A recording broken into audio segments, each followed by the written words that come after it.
During the afternoon of August 31st, 1939, German forces made their final preparations for the invasion of Poland. Air crews studied their targets.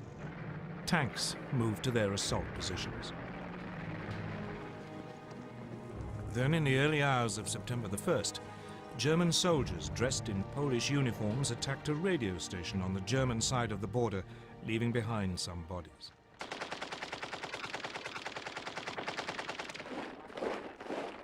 This was the aggression which Hitler later used to justify his attack.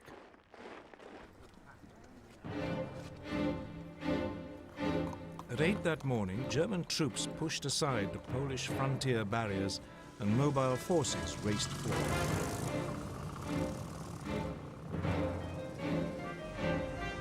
2 days later, on September the 3rd, Britain and France declared war, honoring their promise to stand by Poland. But by then, the Poles were in deep trouble. They were not only outnumbered, but facing a new form of warfare for which they were ill-prepared. Blitzkrieg.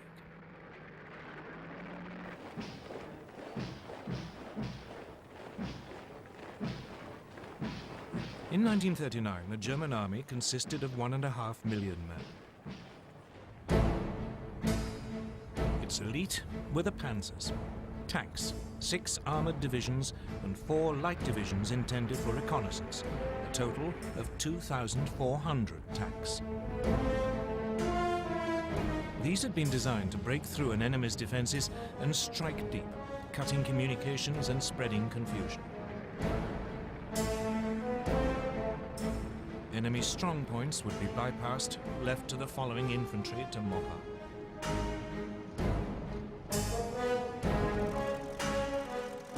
The new German Air Force, the Luftwaffe, was also designed for blitzkrieg. It had 2,500 aircraft lined up against the Poles. The most notorious was the Junkers Ju-87 Stuka dive bomber. It was a form of flying artillery, making pinpoint attacks in support of the fast-moving ground forces. The Poles could muster just 600 planes. On the ground, it was just as bad. Poland's army was just 500,000 strong. It had only 880 tanks. It even had 11 brigades of cavalry, lances and horses against armor. But it wasn't just numbers that gave the Germans their advantage. They used their panzers in a radically new way, as separate, hard-striking units. The Polish tanks were dispersed to support their infantry. The Poles' task had been made even more difficult by the German takeover of Czechoslovakia. The west of the country, including the capital Warsaw, was now surrounded on 3 sides by German-controlled territory. This geographical advantage was essential to Germany's grand plan.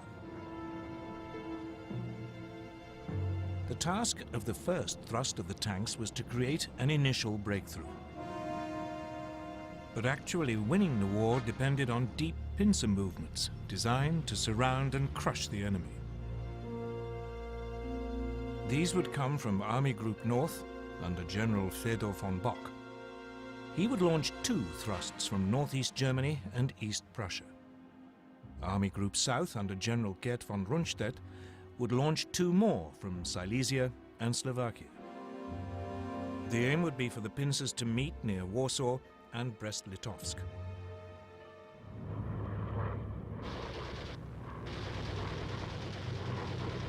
From the start, it went well for the Germans.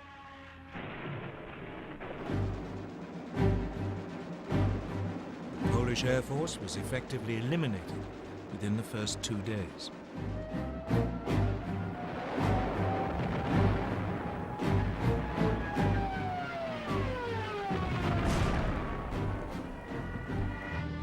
Panzers cut through and struck deep.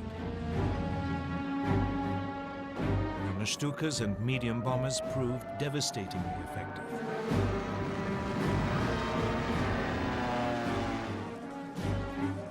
The Poles were sliced apart, pinned into pockets which yielded vast numbers of prisoners.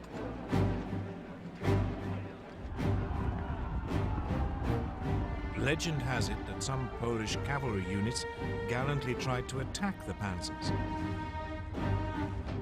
but it was futile.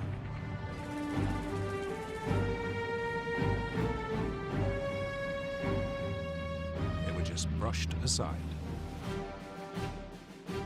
By September the 8th, the inner pincers had met up. German troops were advancing on the outskirts of Warsaw.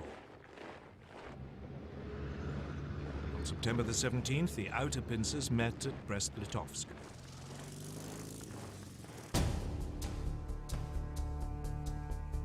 On the same day, Soviet forces crossed the eastern Polish frontier as part of the agreement reached between Hitler and Stalin in the Nazi-Soviet pact. The Polish army was now in full retreat, its government fleeing abroad. Warsaw, however, fought on.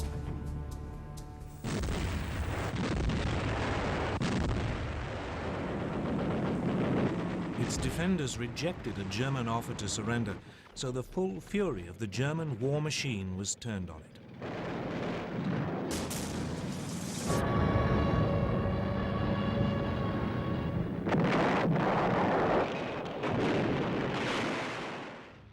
Watching it all was Adolf Hitler, who had followed close behind his conquering army.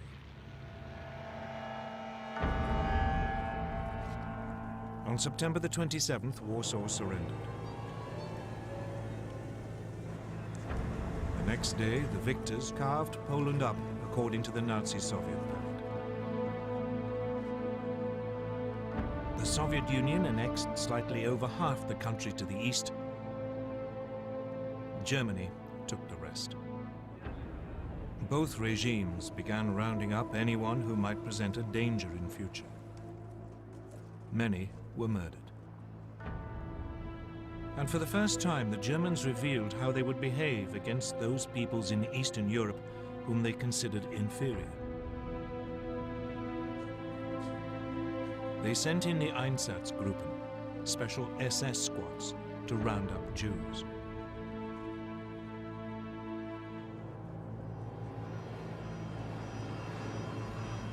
Most were forced into ghettos in the major cities, where they would be starved to death.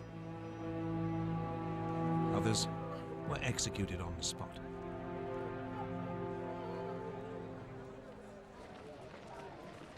This was not, however, the end of the Polish army. More than 50,000 troops escaped and eventually reached France. There, a provisional government had been formed by General Władysław Sikorski. The Poles would fight on bravely from abroad.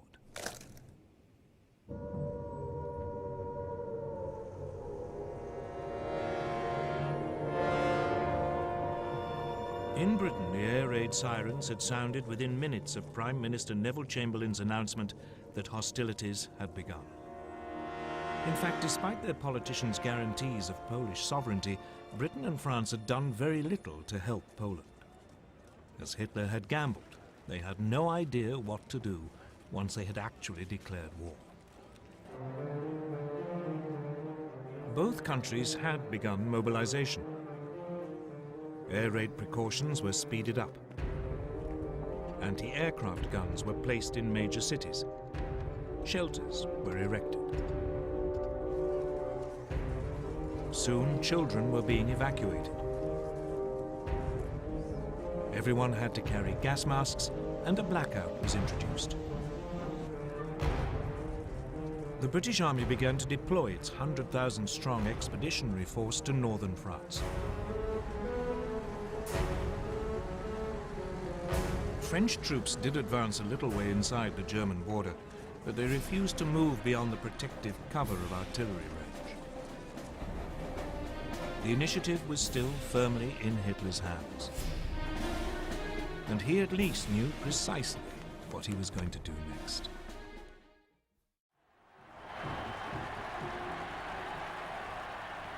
The Blitzkrieg against Poland had been a stunning success for Adolf Hitler. He had subdued an entire country in less than 4 weeks, and he was hungry for more. So he ordered his generals to plan to attack the British and French in November 1939, less than 2 months after the fall of Poland. His general staff was appalled. The bulk of the German army was still out east and had to be moved west. And there had been some serious losses in the Polish campaign. Lessons had to be learned. Polish anti-tank guns had destroyed a division's worth of the lightly armored panzers. A quarter of the aircraft used had been lost. The panzers were too light and unreliable, and they had frequently outrun both their supply columns and the marching infantry. Reluctantly, after furious arguments, Hitler agreed to wait until the following spring.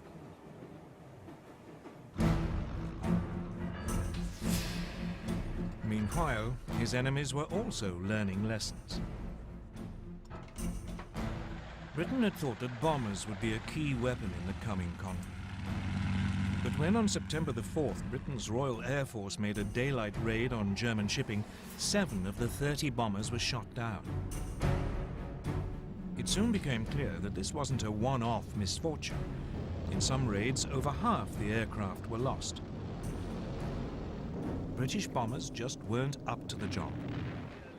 So the RAF switched to night raids, and they decided to drop not bombs but leaflets, so as not to provoke retaliation.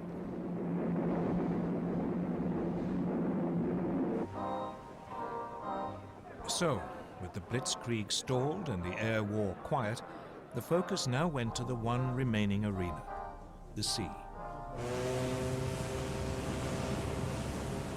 Germany's navy was still in the middle of an ambitious building program that wasn't due to finish until 1948. The commander of its submarine arm, Admiral Karl Dönitz, planned to cut Britain's supply routes across the Atlantic. For this, he wanted 300 ocean-going submarines, but he had just 38. Nevertheless, Dönitz ensured that all available U-boats were at sea on September the 3rd, the first day of the war against Britain. That evening, believing it to be an armed merchant cruiser, U-30 sank the liner Athenia without any warning.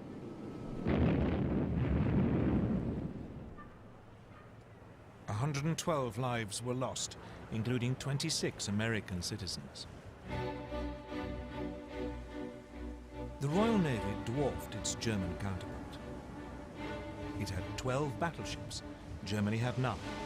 It had 5 aircraft carriers. Germany, again, had none. So after the Athenia, Britain declared a total blockade of German ports. But for all its size, the Royal Navy had too few escort vessels. Many merchant ships had to sail alone. And by the end of 1939, more than 100 had been sunk.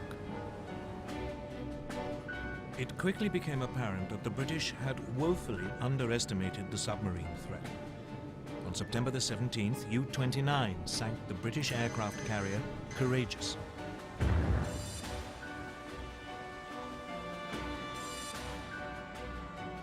On October the 14th, the battleship Royal Oak was sunk when U-47 slipped through the defences of the British main fleet base at Scapa Flow in the Orkneys. Meanwhile, Germany's small surface fleet had also been unleashed against the sea lanes. In the North Sea, the battle cruisers Scharnhorst and Gneisenau intercepted a convoy on November the 22nd.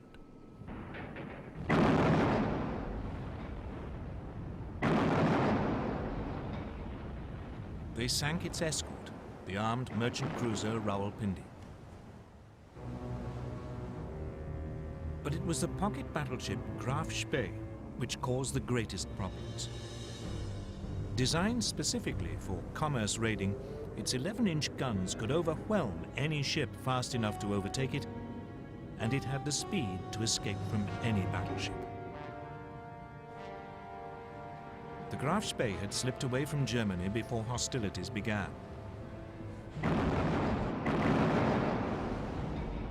Soon it was cutting loose in the South Atlantic and Indian Oceans. Finally, 3 British cruisers, Exeter, Ajax and Achilles, intercepted it off the River Plate on the east coast of South America. The British ships damaged the pocket battleship so badly that it had to take refuge in the neutral Uruguayan port of Montevideo. The Germans were then fooled into thinking that a more powerful British force had arrived. When the Graf Spee was commanded to leave port, her captain scuttled her rather than risk annihilation.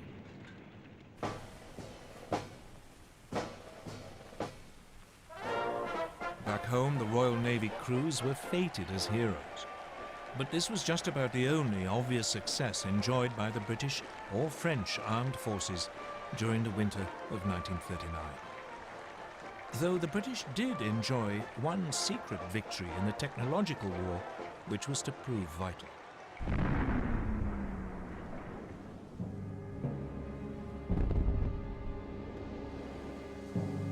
As soon as the war began, Britain began to lose large numbers of ships to German mines. What was so mysterious was that the ships didn't seem to have actually struck them. The mines had simply exploded as the ships passed nearby.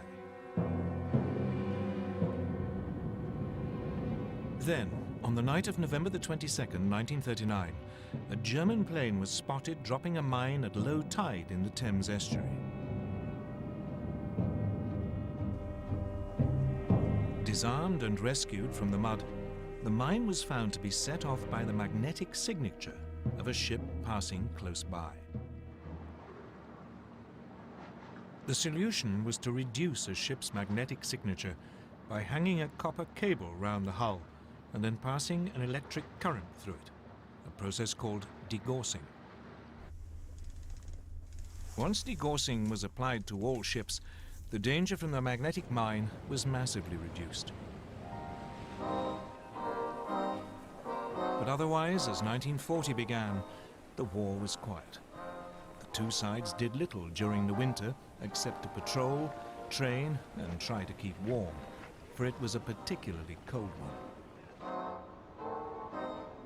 An American journalist called it the phony war. For the Germans, it was the Sitzkrieg.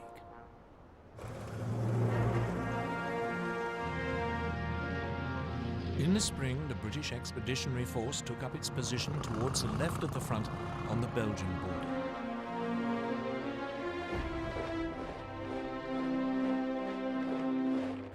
But it was dwarfed by its French ally.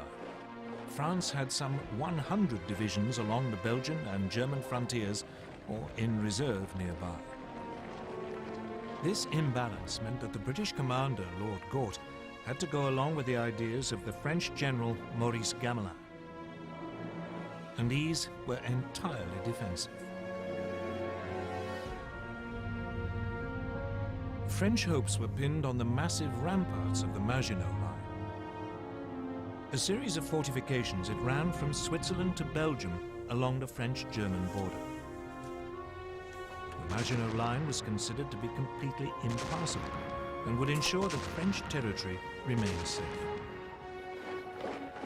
But otherwise, the Allies had no idea of how actually to defeat Germany. Instead, they brought up their forces and prepared for a repeat of World War I. They would blockade Germany to sap its strength, and they would dig in, ready to grind down the assault which they knew must come. None of their commanders seemed to consider that the Germans might have totally different ideas, or that the next moves might come in a completely different arena. Scandinavia.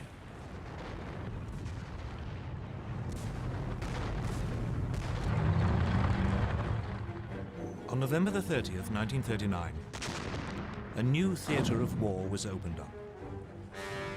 The Soviet Union invaded its tiny neighbor, Finland. Finland had only achieved independence from the Russians in 1918 and hated them. Soviet dictator Joseph Stalin was convinced that one day the Finns might allow the Germans in to attack Leningrad and the vital Arctic port of Murmansk. The Red Army outnumbered its Finnish opponents by more than 10 to 1. The invasion should have been a walkover. But its leadership had been devastated by Stalin's terrible purges. The Finns were led by General Gustav Mannerheim. He fought back using hit-and-run tactics amid the deep snow, often on skis. The Soviet troops, confused and poorly led, suffered massive losses.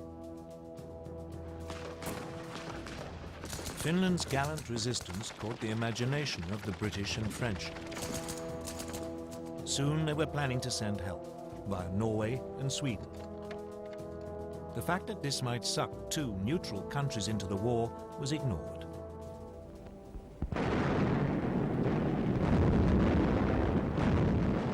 But a renewed Soviet offensive at the beginning of February broke the Finnish defensive line. In early March, the Finns had to cede territory to Stalin. By now, Hitler too had become interested in Scandinavia.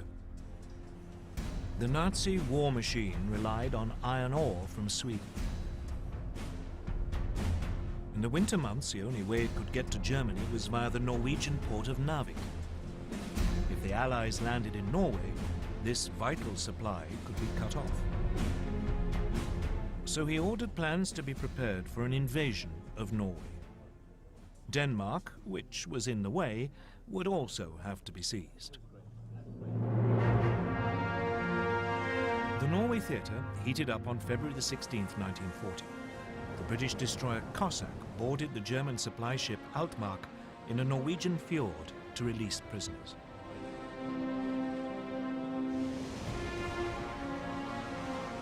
Then, on April the 9th, German troops began landing at 5 ports: Oslo, Kristiansand, Bergen, Trondheim, and Narvik. At the same time, men of their newly formed German parachute division seized Stavanger and Oslo airfields. The Norwegian defenders were swiftly overwhelmed, as were the Danes. German forces occupied their country within 24 hours. In Norway, the Germans moved swiftly to link up their beachheads and seize all the major towns. In the air, the Luftwaffe had total control. The Allies now responded. A landing force was dispatched to recapture Narvik. French and Norwegian forces achieved this on May the 28th. But a substantial German force was now approaching. So 6 weeks later, the Allies abandoned Norway to its fate.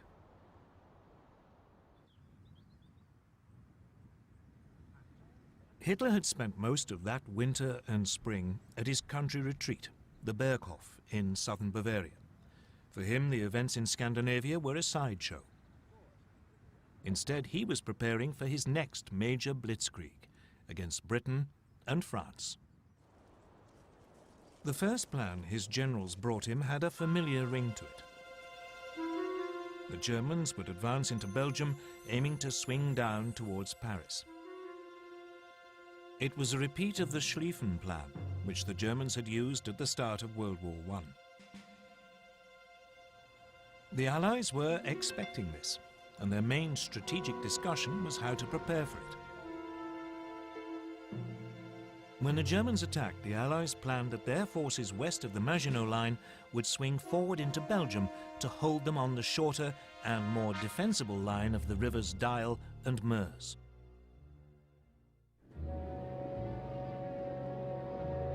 Then, on January the 10th, 1940, a German liaison aircraft lost its way and crashed in Belgium.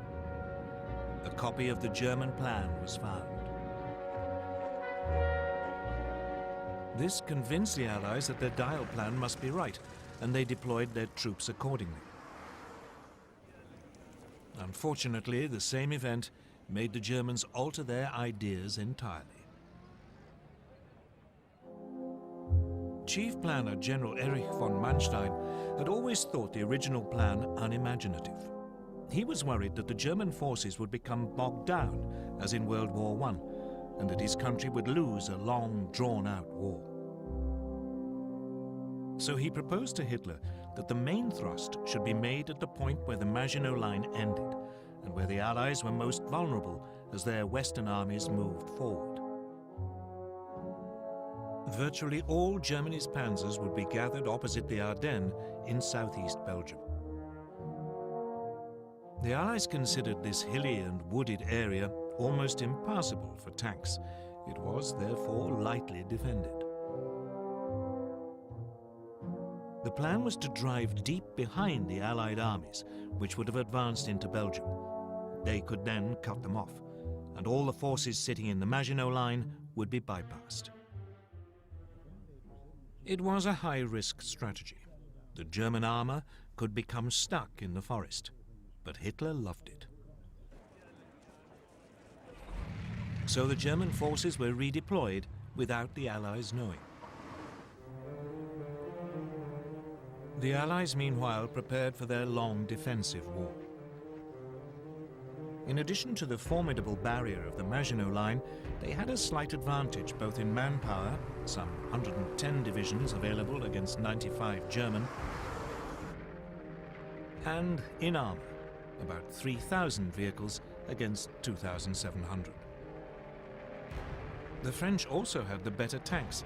Their 32-ton Char-Bay had both 75 and 47mm guns. Its disadvantage was that the main gun was mounted in the hull, and so was difficult to aim. The other gun was in a one-man turret, from which the commander had to control the tank as well as man the gun. In contrast, the newest German design, the 17-ton Panzer Mark IV, had a 75mm gun in a spacious three-man turret, so its crew could work as a team, though only about 100 were available. The other main French tanks also had guns which matched those of their German counterparts, but again the French had the one-man turret. The one area where the Germans had a clear advantage was in the air. The Luftwaffe had 2,000 bombers, the Allies just 800. The Luftwaffe had 4,000 fighters, including the ultra-modern Messerschmitt Bf 109. They faced just 2,500, mainly older aircraft. The Royal Air Force did have about 800 excellent Spitfire and Hurricane fighters, but it was keen to keep them for home defense.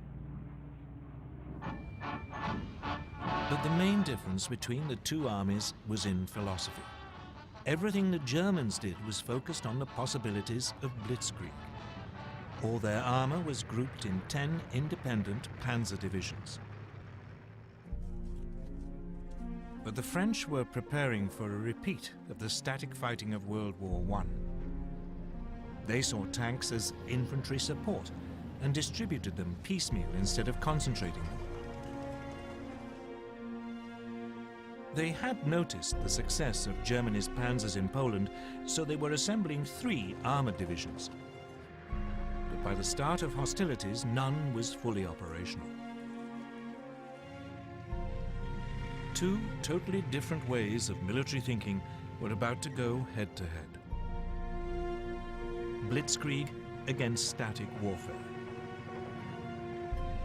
The summer of 1940 would soon show which was correct. On May the 10th, 1940, Winston Churchill became Prime Minister of Britain. He couldn't have picked a worse day. That was the day Hitler chose to launch his blitzkrieg against France and Britain. At dawn, a whole German airborne division parachuted into Holland to seize bridges and airfields. Simultaneously, the massive Belgian fortress of Eben-Emael was assaulted. Paratroop engineers were dropped on top by swooping German gliders. They swiftly silenced its guns. Meanwhile, the Luftwaffe attacked Dutch and Belgian air bases. Then the frontier barriers were pushed aside. And Hitler's Army Group B, under General Fedor von Bock, now drove into Holland and Belgium.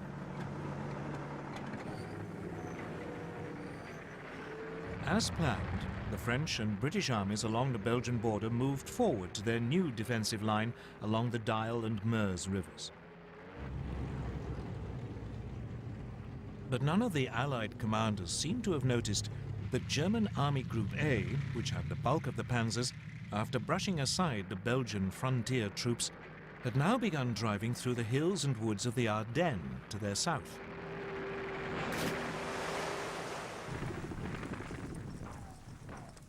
Meanwhile, the Germans were pushing rapidly through Holland.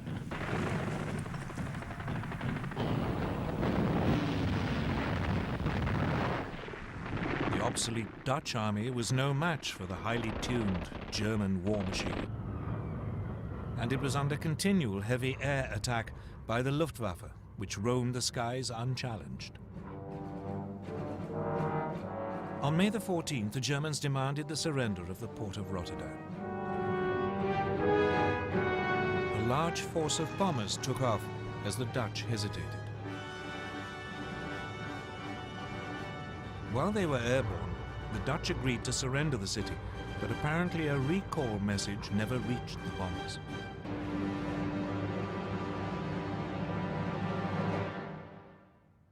Rotterdam was devastated. The Dutch capitulated the next day.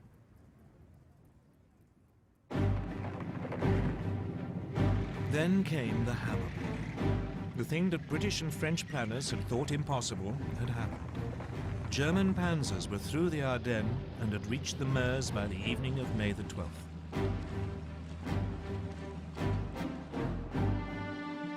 Among the first to arrive at Sedan, well north of the Maginot Line, were the men of the 19th Panzer Corps, commanded by General Heinz Guderian, fresh from the triumphs in Poland. Guderian now showed how blitzkrieg should be done. He ignored the troops in the Maginot Line, and he didn't wait for his own infantry to catch up. He pushed straight on. The next day, assault troops crossed the River Meuse.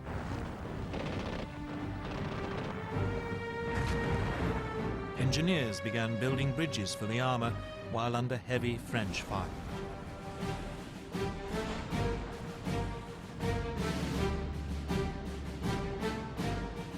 On the 14th, the panzers began crossing. That evening, Guderian's bridgehead was 8 miles deep. The French troops, stuck in the Maginot Line, were too immobile to intervene. Allied bombers made despairing attempts to destroy the German bridges.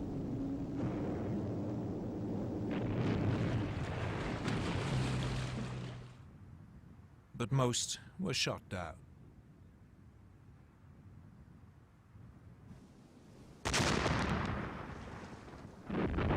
All the while, German artillery pounded the French defenses while the Stukas screamed in.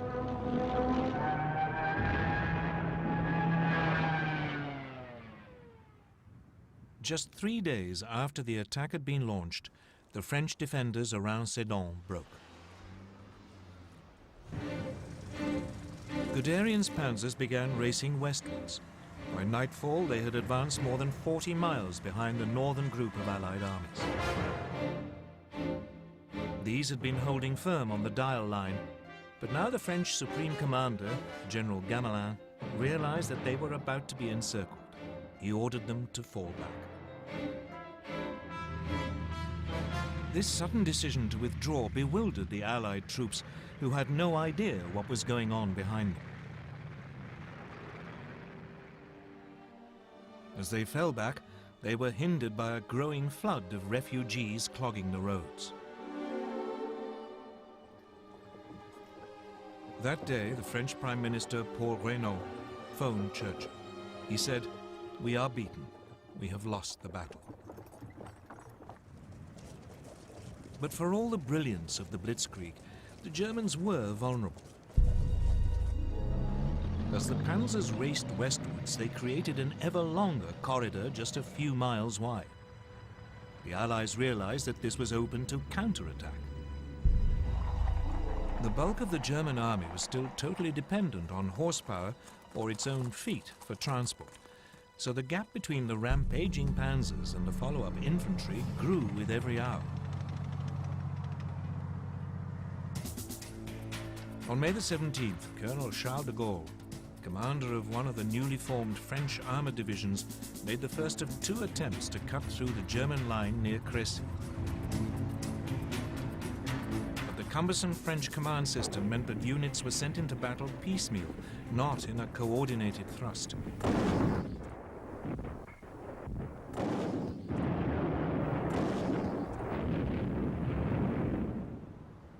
The Germans had little difficulty warding off both attacks, inflicting heavy casualties. It seemed that nothing could now stop Guderian. He plunged on, further and further into France. By the 19th, his lead units were past Péronne. On the 20th, in an extraordinary 56-mile dash, Amiens had been taken by lunchtime. Abbeville, just 14 miles from the English Channel, was seized by 9 that evening. And at midnight, a battalion of the 2nd Panzer Division reached the coast at Noyelles. The Germans had split the Allied front in 2. Everything now depended on whether they could defend this long, thin corridor, or whether the Allies could successfully counterattack.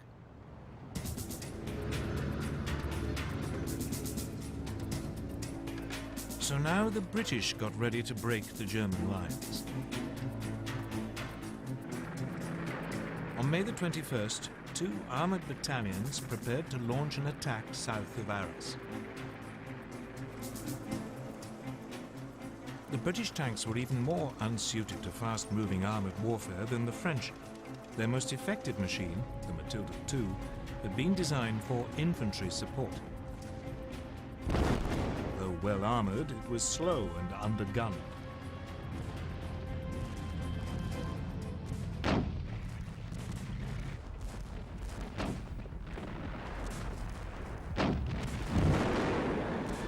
The Germans had little trouble in repulsing the attack. But it did have an effect. By now, the German High Command were becoming worried by their extended lines of communication. So, for the time being, driving south into the rest of France was put on hold until the infantry had caught up. The priority was to turn north and eliminate the British Expeditionary Force and the French First Army fighting beside it. On May the 22nd, Guderian and the panzers began their attack to destroy the Allied armies. These were now pulling back to the ports of Boulogne, Calais, and Dunkirk, but they were trapped. On May the 23rd, General Alan Brooke, commander of British II Corps, wrote, "Nothing but a miracle can save the British Expeditionary Force." 2 days later, the Germans seized Boulogne.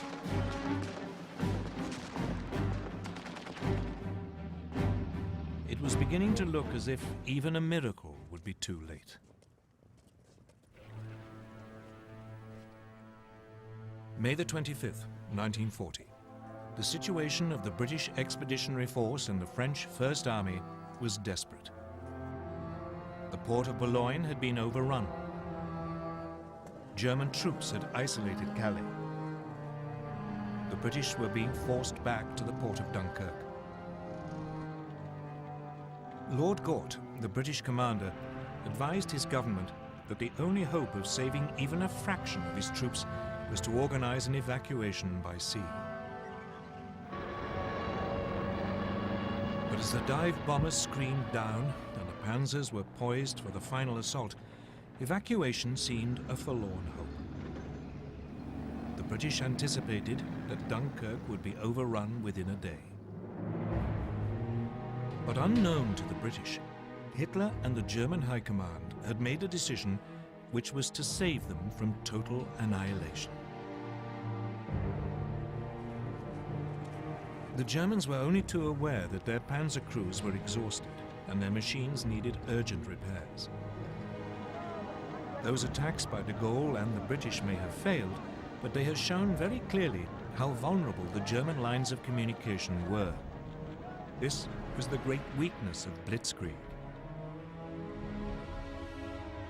So the High Command made a fateful decision.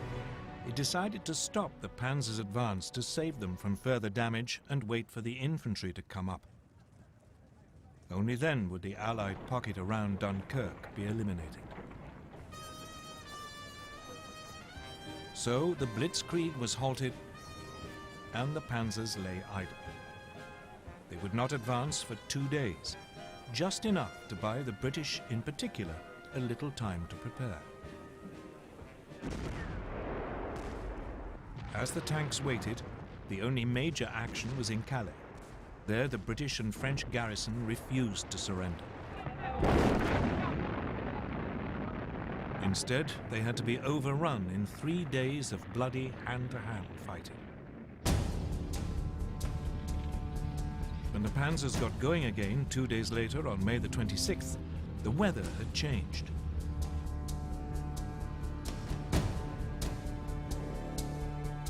The Germans became bogged down in the heavy rain, again giving the Allies more time.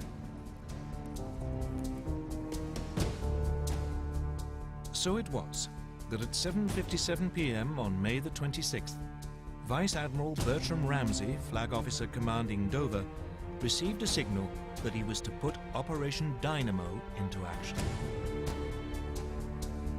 Operation Dynamo was a plan to withdraw the British Expeditionary Force by sea. He had prepared it more in hope than expectation that it could ever be used.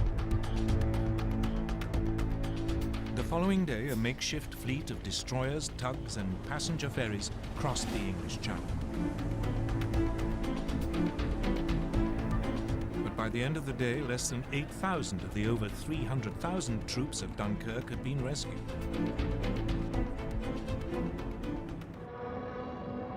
The port was under such heavy air attack that it could not be used. And the ships could not get in close enough to the beaches. So Ramsay now sent out a call for any boats of shallow draft that were over 30 feet long. Hundreds of cabin cruisers, fishing boats and barges were gathered from harbours all over southern England and sent across the Channel, often crewed by their civilian owners. The little ships worked on the beaches of Dunkirk, ferrying troops out to the larger boats waiting to take them to safety.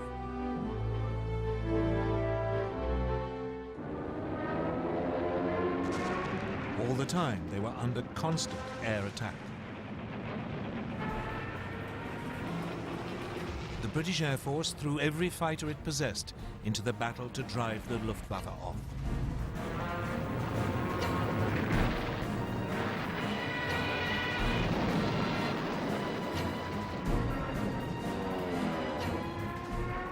Even so, 7 French and 6 British destroyers were sunk, together with 24 smaller warships. A quarter of the 665 small boats never got home. But when the evacuation was halted on June the 4th, over 300,000 men, 41% of them French, had been rescued.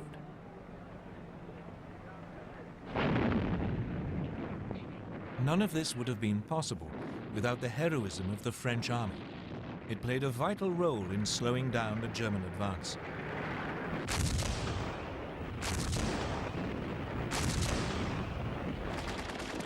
The French rearguard didn't leave its positions around Dunkirk until the last boats had pulled away from the beaches.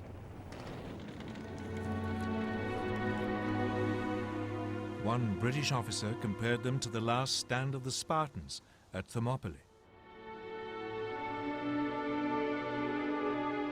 Even so, the British army had lost most of its heavy weapons. It wouldn't be fit to fight the Germans again for a long time. France still had to fight on, but it had lost more than half its army. Against them, the Germans had 92 divisions, including masses of armor.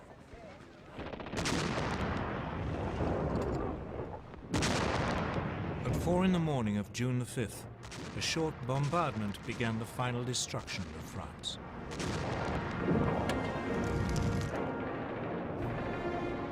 Assault troops crossed the Somme and the Aisne.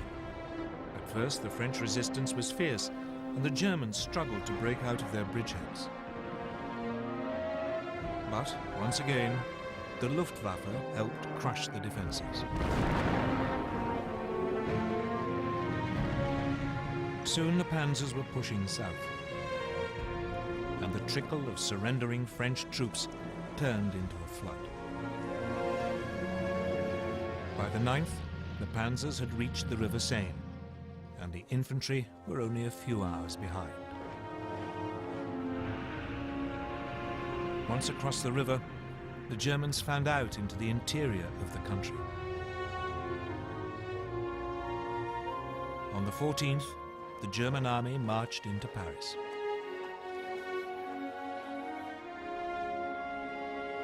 The swastika was raised on the Eiffel Tower.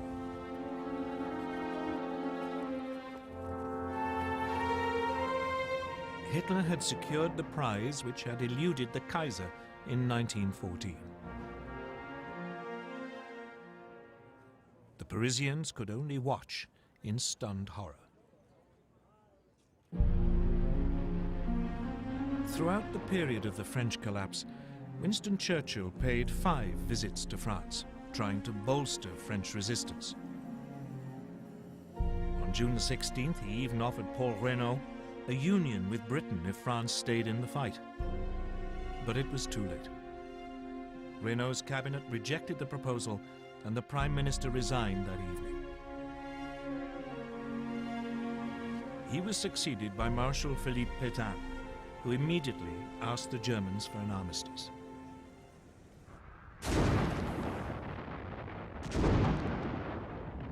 It was only now that the Germans finally began to attack the Maginot Line, which had been left isolated. After a heavy artillery bombardment, the French defenders offered only token resistance before the German troops occupied the forts.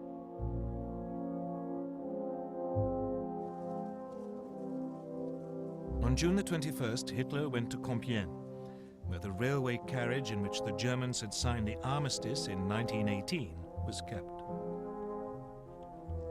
As a French delegation entered the carriage, he handed them his terms and then left. The French insisted on consulting their government, but the next day they were told that if they didn't sign immediately, the panzers would roll again. They signed, and the humiliation of France was complete.